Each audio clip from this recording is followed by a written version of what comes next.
Okay, good morning everyone. I am in Amsterdam. Turns out that was somebody's home and she told me to get out. So we did. Take notes, colonizers. It was a very long flight to get here. Please enjoy this parody of a role model song I am writing inspired by my layover in Atlanta, the day south, while I am tired, dehydrated, and wearing 5 layers of clothes because my luggage was 10 pounds overweight. It was a meat and potatoes and I also accidentally lied to the immigration officer. He asked me how long I was here, and then I said I was here till the 26th instead of the 24th. I don't even know why. I just got nervous. I'm too far in it now, like, it's too late. I have to take this to the grave.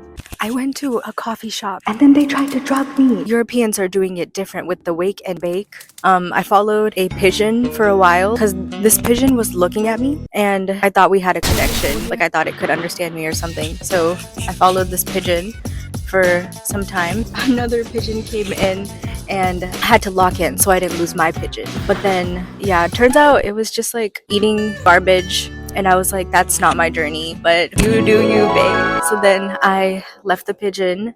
Guys, I was wrong about the pigeons. We did not have a connection. The pigeons here are scary.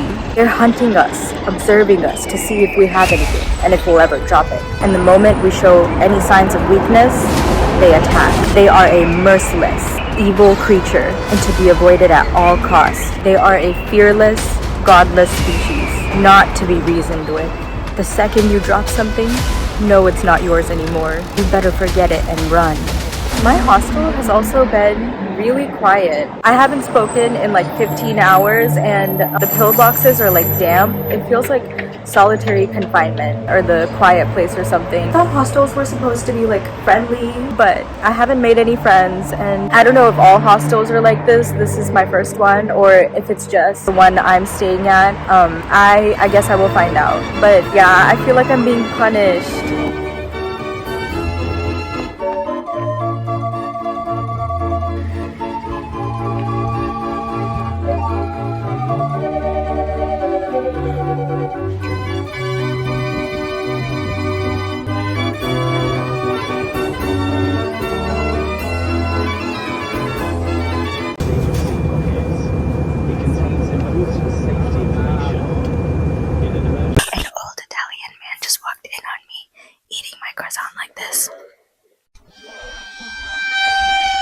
And he gave me the nastiest look. Apparently, that was the wrong way. I have become classically trained in the arts after going to so many art museums.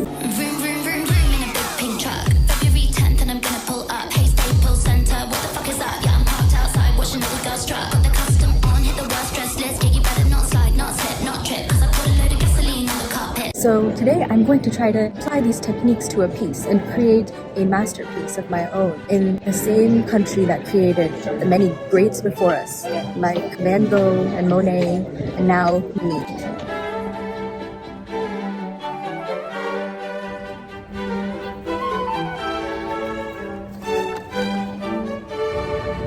Okay, so this is the final look. What I've noticed is like they like to get a good little landscape, which it takes a lot of attention and observation and love. So I tried to draw the streets. Okay, I was editing this and from the positioning of the frame, it's me in between the two walls. So does this mean that I'm the pigeon? I don't think I did a very good job. Some artists like to add something random, like an apple or something for symbolism. I added a pigeon to symbolize the threat that looms above us all, the powers that watch us from our own home. Ooh, hashtag deep. Also guys, the hostel situation here has majorly improved. Like, I actually made friends. Life is worth living. I'm gonna put a picture here. But their faces are blurred for privacy. But trust me guys, they're real. They exist. Also, while traveling alone, I'm always thinking about how I could be in danger in any situation because I have to be prepared. Here in Italy, I keep thinking about the mafia. You take one more step and I stuff you like a ravioli.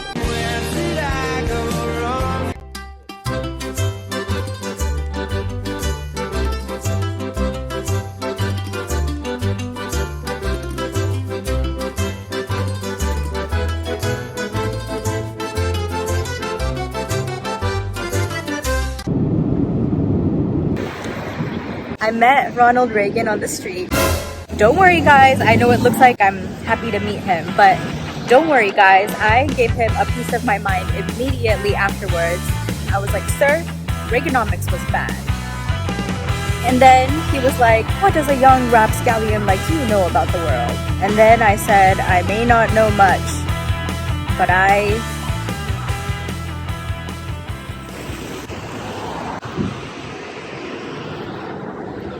went on a walking history tour, and my tour guide was telling me about the history of chimney cakes, and he was like, oh, if you go to the Czech Republic, they're gonna tell you that they own chimney cakes, but really we were the ones who invented it. I was like with him until that point. I was like, I can't believe injustice has been done, the recipe has been stolen. But it turns out that they believe that because the Austrian Empire invented chimney cakes 300 years ago, and the Czech Republic was also part of that empire. This is like if my mom and my dad were arguing about who invented meat.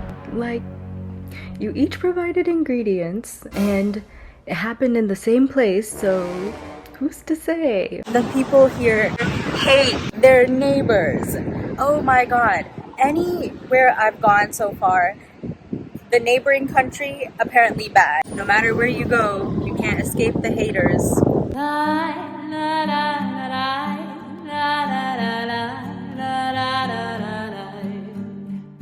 The only reason I was in Germany was for the Billie Eilish concert, which was a great time.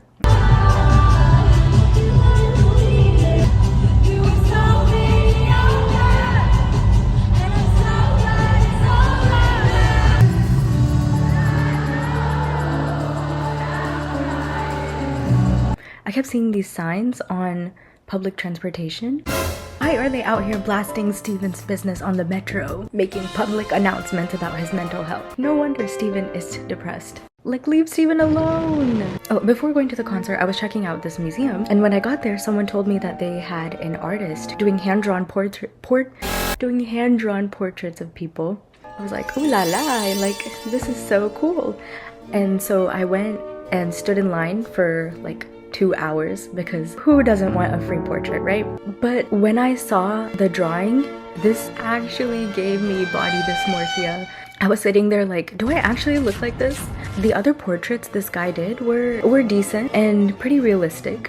So immediately I was like, oh, so this is how people see me. I think one of the reasons this really deeply affected me at the time is because since I was like solo traveling, I didn't have a perception of how I looked or how I was acting outside of my own views. And I figured like I was so used to my own face that like I had developed face blindness towards myself at this point and couldn't really tell what I looked like. And then this guy drew this portrait of me. I was shocked that this is how I was being seen by other people. Because when you have such few perspectives, in your rotation of what you're using to kind of gauge yourself, one thing has a lot of weight.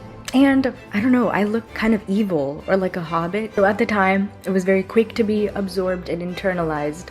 I'm going to put the picture here.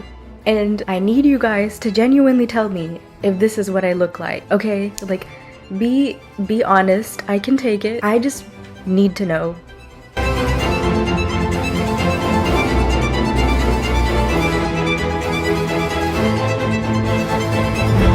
De Coulan. Right now, we're on a mountain in Scotland. I am watching this medieval mother goose crow. I feel like it's gonna start spitting like rhymes at me. I've talked a lot about what other people have done to me and not enough about the menace I am being. I keep lying to people. I keep trying to do a different accent, like a British accent or an Irish accent, and seeing how much I can get away with. And spoiler alert, I cannot get away with it. Like, there are a few phrases that like I've heard enough where I've like practiced them. Oat milk please, pay with card. Aye, that's perfect. I'm sorry, European baristas. You might be asking yourself why? Why would someone do something so dumb and then admit to it? Well, I'll tell you why. I just didn't want to be seen as an obnoxious American, so I was trying to cosplay as European, but I did that in the most obnoxious American way possible. Look at this. 89 pence for a good a good meal. And I'm still standing. You don't know what I'm made of. Red dye 40 and GMOs. Just because it expires today. Oh, somebody else has plans for my burrito.